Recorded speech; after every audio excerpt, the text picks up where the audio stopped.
What's good, my people? What's good? This video is being sponsored by Crowdtober Treats.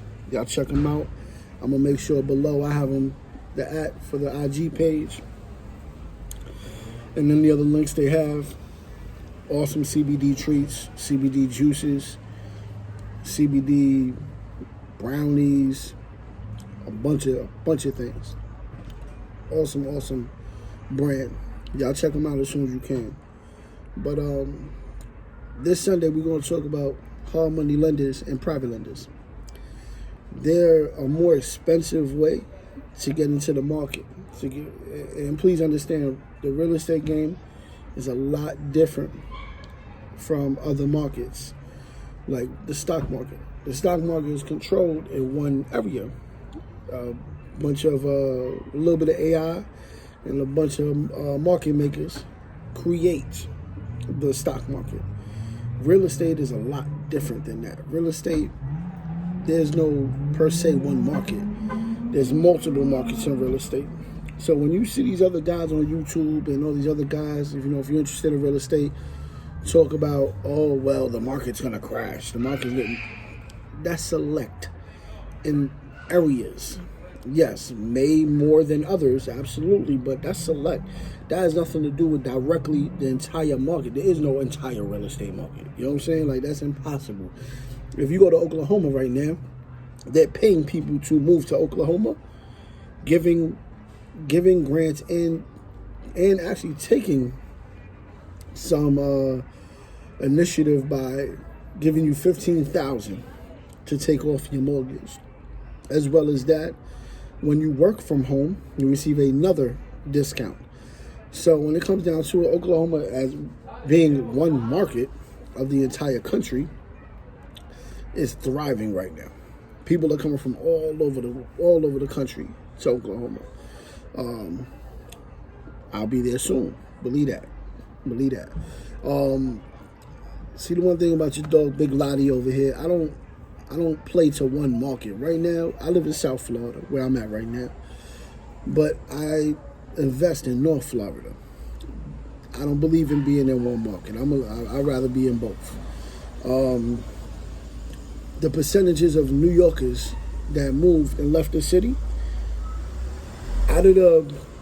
they proclaim to be close to 100,000 people left the city. Don't know if that number's official or not. 35% of them came to Florida. You'll never outdo it. Florida has beautiful weather. It's just a different kind of place. It's no longer the retirement state. Yeah. So the markets are always different. If you hear anybody talking about there's going to be a crash, the housing market is crashing, they're distinctly talking about the market that they're playing in. They're not talking about the whole thing. But off of that, back to the hard money lenders. Hard money lenders are a great way to get in the game when you have lack thereof. Lack thereof being credit. Lack thereof being full finance. Lack thereof having the ability, nobody could really use the bank because the bank doesn't work with people. The bank, well, not to fix and flip. The bank only works with people, which they do have FHA, 203K, 203B, that they proclaim to work with people that want to fix and flip properties, but in all actuality, there's a limit. So if there's a limit, that means there's no real fixing or flipping. So basically what we're doing is we're discussing direct fix or flips. So using a private lender or a hard money lender. Hard money lenders are good. Don't get me wrong. They'll vary between 8 to 11% on APR and interest, which is interest. Real ones at least. Sometimes you get the higher ones, but at the end of the day, those are the normal numbers. The one I have does about 80% of the cost of the home, 100% of the repair, and from that part, they don't do anything on the closing. That comes out of my pocket, which I'm fine with. I don't want to give these guys no more money because they charge a 10.2% 10% interest on the transaction that we're doing, being the fact that we're new to one another. It's just the introduction interest. It will drop with the next transaction if need be. My goal is to never use them again after the first one, but stuff happens. You never know if you do or don't. Ideally, what I'm doing now is paying attention. My first so-called lender was doing something in the real estate world they call bird dogging, where they tell you, Lottie, go ahead and pick a property. Okay. They know you're going to pick a property with good bones. Might need some work. But it's going to have the structure that they know they can work on. Because nobody's going to pick a property that needs way too much work. Or if they do, the profit has to be ridiculous, right? So it's always based off the profit of the property, which is the comps and what the after repair value would be. It's called the ARV. When I chose the property, he was totally, understanding that this was going to be under the new business, and this new business of BOE Nation doesn't have properties under it. So I have nothing on the application to put when it comes down to past experience under BOE Nation. He waited until I got the contract the day before the contract came in to tell me that due to that, even though he knew already, he did not want to proceed with the transaction. So I said, okay, it's a total waste of time. Chalk it up and go to the next, right? About a day and a half later comes. Normally when you have a contract, no, this is just the way it is. You have 48 hours to send in that 10%.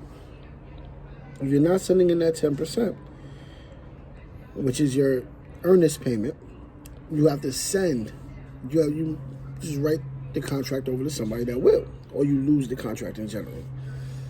They know this, so they called me and said, hey, any luck on getting some information for us?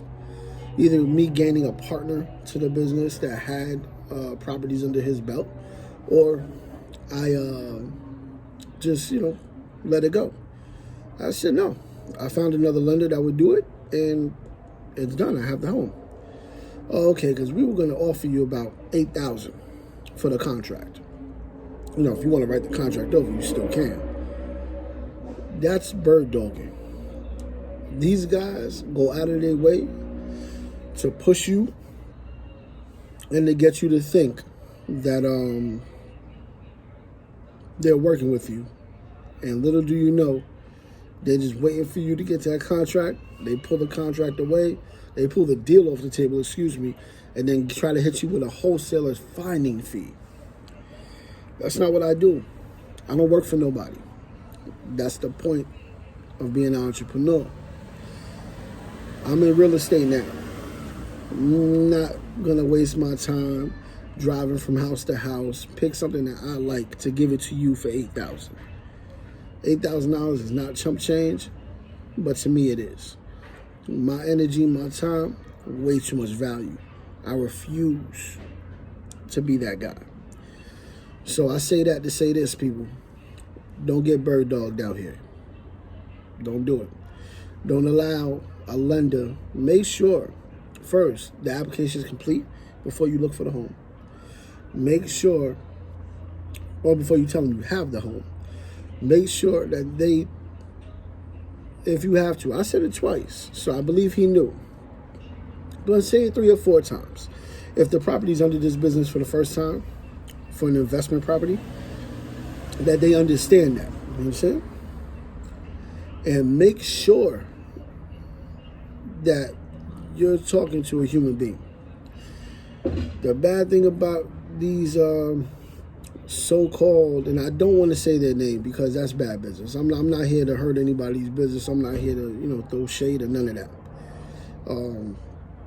I did this because I changed my life around. I played a very long time in them streets. I did what I had to do, good, bad, or indifferent. And now I'm building wealth for my family. My bloodline will be wealthy. And that's what real estate for Americans do. they build the wealth.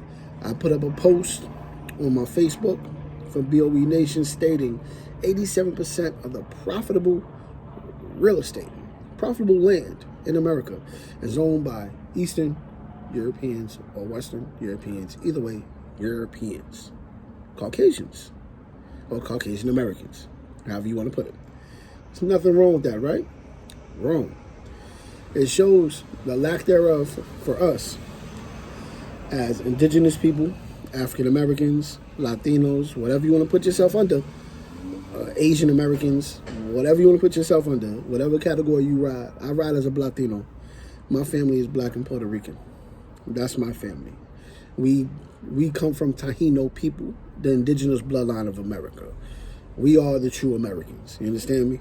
Anybody from the Caribbean, off topic, understands Taino blood is real. I personally will never allow my Jamaican son, Puerto Rican and Jamaican daughter to fall under the oppressions of that 87%. We will build that 13%. Anybody behind me will build that 13%. So I believe in first finding the properties, making sure it has good bone structure. There's no structure damage to the property. Make sure there's nothing wrong with it. At least to the point to where it can just be fixed with all, regular paint. If you gotta fix the roof, that's fine. But at the end of the day, make sure you have this discussion with your people, whoever you choose to lend with, whoever you choose to borrow from, and you have them understand that you are not to be bird dogged, played with, because that's not what we're here for, my people. We are not here to be played with.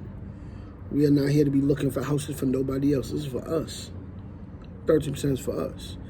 Now, mind you, we can't build off that 13% until we jump to commercial. Big properties. It's definitely possible. Start from the beginning. Get a grip on one asset of real estate, master it, and then move to the next. But you have to move, and you have to make sure you receive your just due. So let's stop the bird dogging. Any of my people follow me at Lens, Harmony Lenders, private investors that follow me. I'm not out here putting y'all on outs, because if you don't do it, then you don't do it. But if you do it, my suggestion is you stop. Because there are people out here that are really trying to create wealth. And personally, you're just standing in the way. So that's my story. Me almost losing the property and being able to gain it back by just finding another person. Me using a hard money lender and just being able to still proceed, because I can't quit. I don't got it in me, But it is what it is. Hope all y'all had great Thanksgivings. To the nation, we already. And we done. Happy holidays to all. Till next Sunday, my people.